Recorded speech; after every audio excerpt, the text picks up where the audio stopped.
welcome to the channel. If you haven't been here before, my name's Carl. If you've been here before, welcome back. If you haven't subscribed, I'd really appreciate it if you consider subscribing so we can help the channel grow. Okay, what we're going to do now is we're going to crack on and start getting some paint on this Panzer II from Tamiya.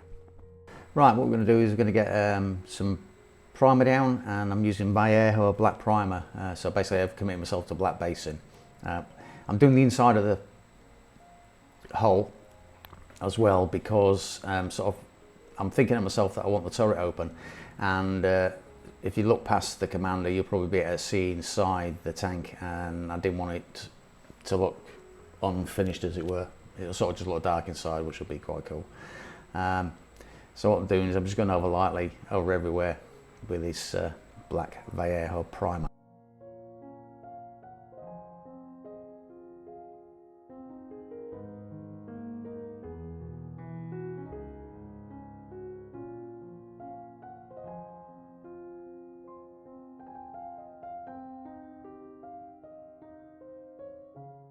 Right, you notice as we're continuing to get the primer down on the hull that I'm having issues, and this is down to tip drying and things like that. I mean, the paint is actually quite thinned down, but because of the heat and humidity over here, it's given me a lot of problems. I've got a filter in the airline as well, which is supposed to catch water, and it does, but sometimes it still manages to get through. So I'm just fighting at the moment, trying to get the primer down. I have to keep cleaning the tip of the airbrush, try and thin the paint a little bit more, and just try my hardest to get the paint on. It's been a bit of a pain actually. Eventually I do get it all done, but it was a bit of a struggle to get it sorted out properly.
Right, what we're doing now is we start to apply some colour to the hull, and what we're doing is I'm using buff over the black primer. I'm trying to make it sort of like I did with the aircraft, where I was doing more of a sort of mottling effect, but I'm trying to make it sort of slightly stronger at the centre of each sort of like panel, as it were. So wherever the light catches, near the edges, near the top, I'm trying to put like a stronger, more paint down. I've got it pretty well thinned as well. It's going down quite good. I'm not having as much problem with this tip drying using this as I did when I was using the primer. I still get a bit though.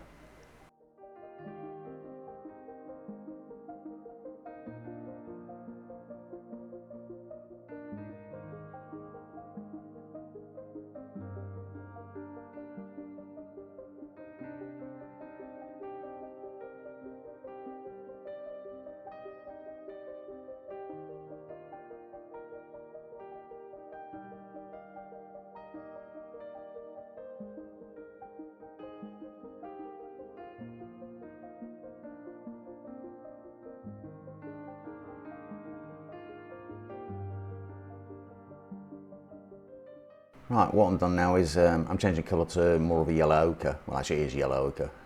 I haven't got any actual sand paints, so I have to go by what paints I can afford to get at the moment. It's going on quite nice as well, so again it's quite highly well thinned. I think it's like about 30% paint to 70% thinners or flow improver, so to say. Because I still want the mottling to show through, and I want the buff to show through as well. So it's basically just the same as I would have done with black basing on an aircraft. This is what the technique I'm trying to apply. It seems to be working okay.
Right, I decided to go over it again with the buff because I thought the yellow ochre was a little bit too strong, but I think this is a mistake really, because later on I'm thinking to myself when I want to do some weathering, I'm thinking that I want to use a buff for chipping and stuff. Plus I think it's just too light. I could have darkened it I suppose, but then we got the problem of like keeping the same mixture through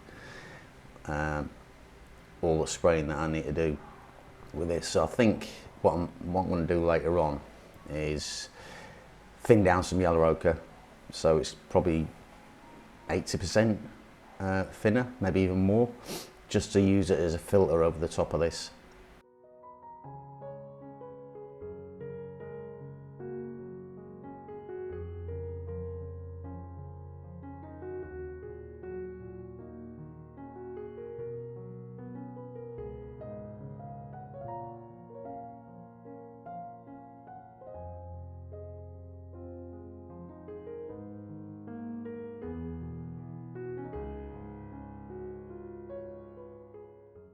Right, here we have near enough the finished paint job.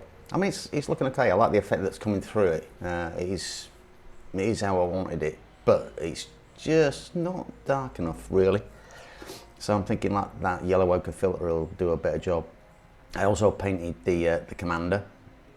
Not brilliant, but at least it looks not too bad. Like I said, I did, if you've seen any of my posts on Facebook and stuff, yeah, the actual headphones on him are scratch built because I thought they'd add something to it. I also did a towing cable. That one was a little bit short, so I created another one, which I'll be putting on near the end of the build maybe. I've seen it in a reference photograph. Right, we're going to move on to something. I did a bit of rust on the back of the tank before on the exhaust, and it came out quite well. So what I'm attempting to do here is I'm attempting to do some rust on the tracks. I don't know if it's historically accurate, but it was just the technique I was trying to do, or trying to figure out a technique for myself using the paints I've got, because I've only got the Vallejo acrylics at the moment. I've got some oils I can use later on as filters and things like that, but it's not the same. So, but what I've started off with is I started off with some mahogany. Then I've put a drop of yellow and a drop of red down on the palette so I can mix them together to make more of an orange. And what I'm doing is I'm going about three different colours, and while the paint's still wet I'm adding a lighter colour each time. So I start off with a mahogany, then I've got more of a mahogany with some yellow added to line it up a bit. Then I mixed the yellow and the red to make an orange and put a little drop of mahogany in that to make an even lighter one. And I'm going over the top of this while it's all wet still. I make sure it stays wet. That way it sort of blends into each other. And then finally what I do is I put I just dot over it again with the mahogany just to sort of blend it so it's not so harsh, and I was actually quite pleased with the effect.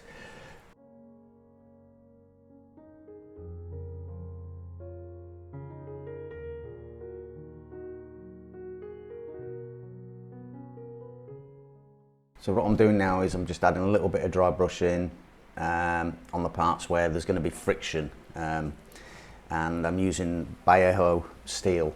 It's just a light bit to go over the top, just to bring the metallic sort of look out of it, because obviously where the rollers are going to be and the drive wheel and everything, it's going to be constantly moving, so the paint, the rust won't get a chance to adhere. So what I'm doing now is I'm just adding a bit more mahogany and a bit more rust on the outer edges where I went over it a bit too far with the dry brushing, because these areas probably won't get so worn. There might be little areas where it would be, but I just want to try and sort of like get rid of any sort of glaring problems that I'm introducing. Right, what we're going to move on to now is a little bit of sort of weathering before I actually put the decals on and stuff. And what I've already done is I've gone round and I've done a bit of light chipping all the way around with buff. As you can see, the colour of the Panzer II has darkened as well, because I thought it was a bit stark being the buff colour. As you can see by the two bits of wood that are on there, yeah, that's the original buff colour, and this looks a bit better. So I went round afterwards and I did some chipping with just basic buff, and now what I'm doing is I'm going around with some mahogany, which sort of looks almost like red oxide, so it's more like getting down to the primer level of chipping. I'm just using a really fine brush, quite a watered down paint to do this, and just basically enhancing what's already there.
Right, okay, here now I put a gloss coat on over the top just to seal in the little bit of chipping that we've done.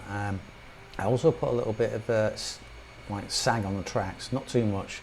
I've seen a couple of reference photographs for the Panzer IIs and they didn't have that much track sag, but I did attempt to, so I mean for a first model really I don't know whether I should have even tried. But I put the other ancillary bits and pieces on there, and now we move on to decals.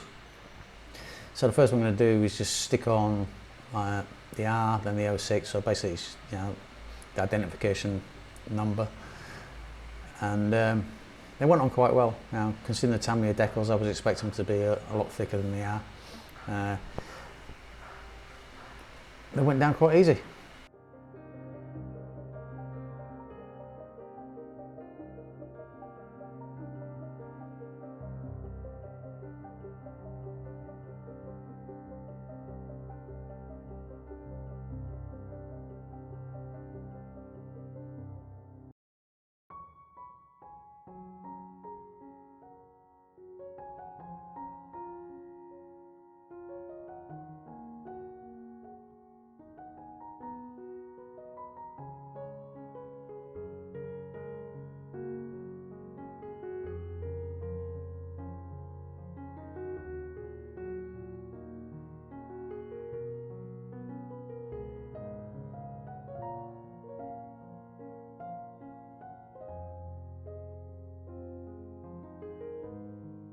Right, what I'm doing now is I'm adding the crosses on there.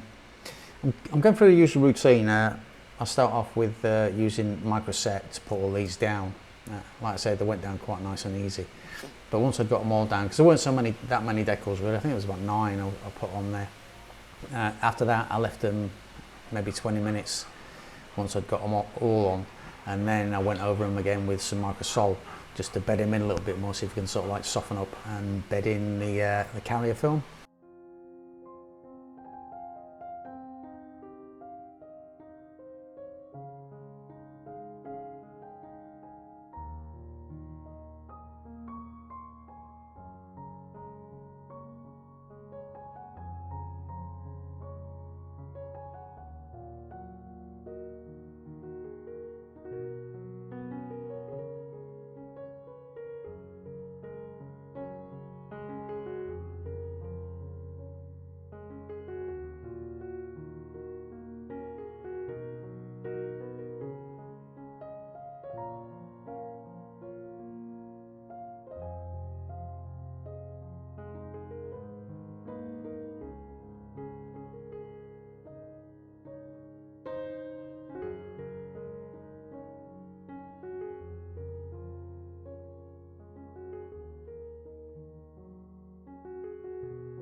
Right, that's basically it. That's all the decals down. There weren't that many. And now we're going to move on to the oil wash. It's sort of like a pin wash. While I've got this gloss coat on, I just want to sort of get a pin wash down.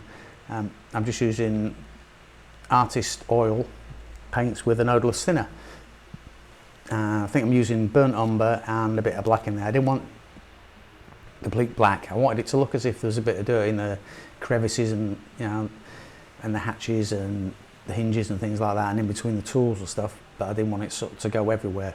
That's why I like doing this sort of stage, the gloss coat rather than the matte coat, because it's easy to clean up any excess that you don't want and it leaves sort of a better finish.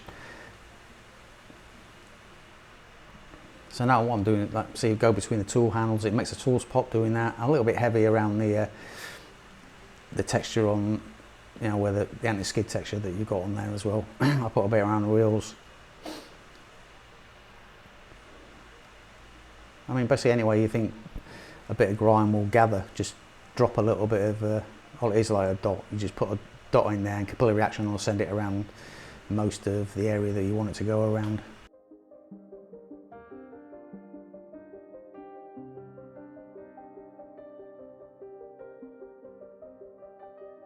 And then what I do is I go around the wheels, so I go around the drive wheel, the road wheels, a little bit around the idler and some around the return rollers. The leaf springs on the suspension, they really pop out when you put just a little sort of pin wash in there. You can see it better on the other side when I flip it over in a minute. So it might look a bit as if I'm a bit excessive at the moment, but you'll see in a second it cleans up. So here we go with the leaf springs. You just drop it on there and it drops between the leaf springs and looks really nice. You know, it makes them pop. So the drive wheelers go around the nuts, go around the road wheels again, across the nuts, and the idler, same sort of thing. That's pretty much it for the pin wash, really. I mean, you don't need much more than this. You know? You don't need to slather the model all over with this stuff.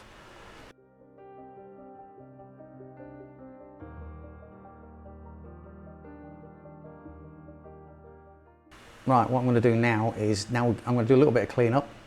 So what I've got is, I've just got a barely damp brush. You know, it's clean, so it's clean with the odorless thinner and it's barely damp. And all I'm doing is going around and taking, lifting the excess now.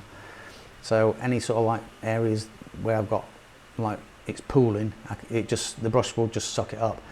And I'm also using the what's on there as a sort of filter as well, because it'll lay down sort of thin, really fine, just makes it look used. It's basically a bit of dirt all over it. Try and do it towards the edges, so pull out towards the edges, and this is it's really effective at the way it just, like this sort of dry brush will just pull up everything. That's what I love about a pin wash, and this is why I like to do it when I've got a gloss coat on, just the pin wash side of stuff, because I can be a little bit more accurate with it. If you try and do it with a matte coat, it tends to sort of bite harder, and you find it harder to lift up the excess. So at the moment, this bit now is just clean up.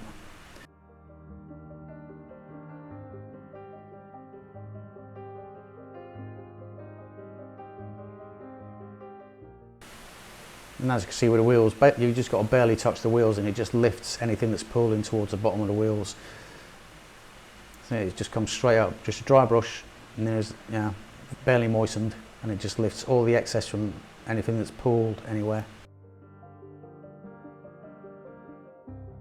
So after this stage, what I'm going to do is leave it sort of dry overnight, maybe a little bit longer, before I put the matte coat on.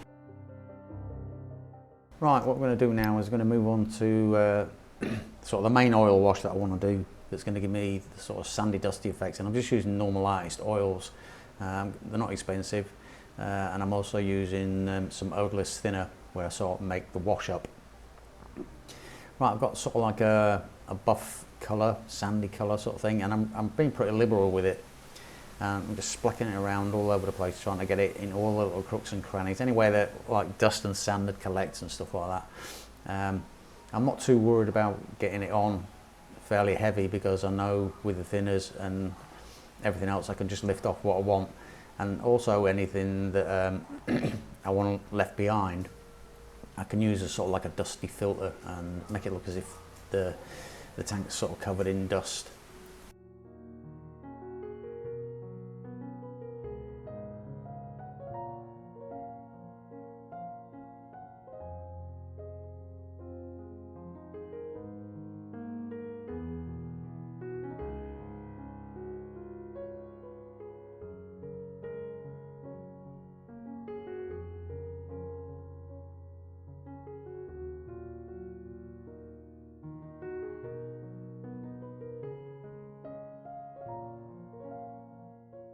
Right, what I'm doing now is I'm starting to lift off, so I go around it with a dry brush. It's pretty much dry, it's just dampened with a little bit of the clean thinners, and anything that's pulled I've started lifting off, and I'll just go around the model over and over again and lift out any little areas that I see where I don't want it sort of like pooling, and I don't want it too heavy. And you can just keep doing this over and over again until near enough you get rid of it all if you want it eventually. But I wanted sort of a fair bit of sand kicking around on it. I did find it sort of like pretty easy to do. You just keep going over it and over again. Most of the time you just dry it on a bit of kitchen towel and get rid of some there, and then when you can go back over it again once you've cleaned your brush with a little bit of thinners. Just make sure it's damp and not completely soaked, otherwise you just pull everything off that you've just put on.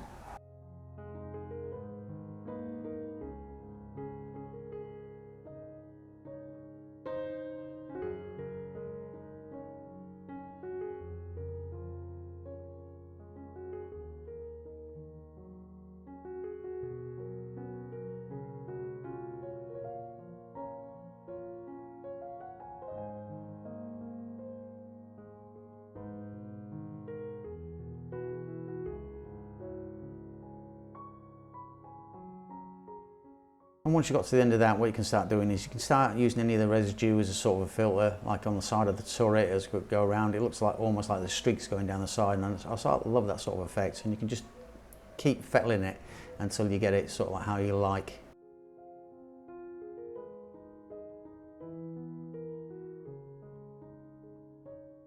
Right, at this stage I was quite happy with how it turned out once I'd got the oil on there.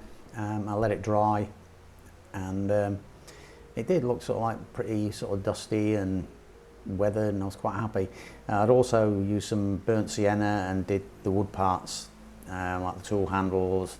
There's at the back there, that's where the jack sits on when they're raising the tank to like do any maintenance on the tracks and wheels and stuff. I'm not convinced that that box on the side though is wood. Anyway, so what we're going to do now is we're going to move on to some, like, just add a little bit extra layer, sort of a dust it down with some yellow ochre pigment, and it's almost like buff and it really looks like sand. Now I want to get along the bottom of the tracks and the bottom of the wheels and stuff like that, and get something in there that just adds even more, just another one layer. And I really did enjoy it. So all you got to do is slather it on and then tap it off. Now I think you can fix it in place as well if you really want to at the end, but I just want to leave it as be, because once it gets inside the cabinet, then I'm just going to leave it alone. I'm not going to touch it anymore, and I don't want to start mucking about putting like fixes on it, because I could end up destroying it. I went over the wooden parts as well. Anywhere that gathers a bit more, you know, a bit of sand where I just wanted to get some dust on there, just to smooth things out, you know. I also like put some dust on the Commander as well, you know, because he's going to get covered in dust sat there, isn't he? So that I was really liking it now. It's beginning to just sort of all come together. Then I went on and used a slightly darker colour as well, and I just wanted this in that sort of area above, like at the top of the wheel well, just where it was darker and a deep more shadow. I just want to put a little bit darker sort of sand under there and just finish it off nicely. And I thought that just added a touch of depth to it. I'm by no means an expert at weathering, so I'm just going by what I've seen. At the end of the day, I was pretty happy with how it actually did turn out. Right, so we're going to call that one done, and that's my first armour model and the build complete. It's my 6th model, and I'm pretty happy with how this one turned out. If you've got any comments or advice, yeah, don't forget to leave them below. Don't forget to like the video, because it helps with the YouTube algorithm. If you haven't subscribed, I'd be really grateful if you subscribe to help the channel grow a bit more. And I'll leave you with some images of the completed model. I'll see you guys later.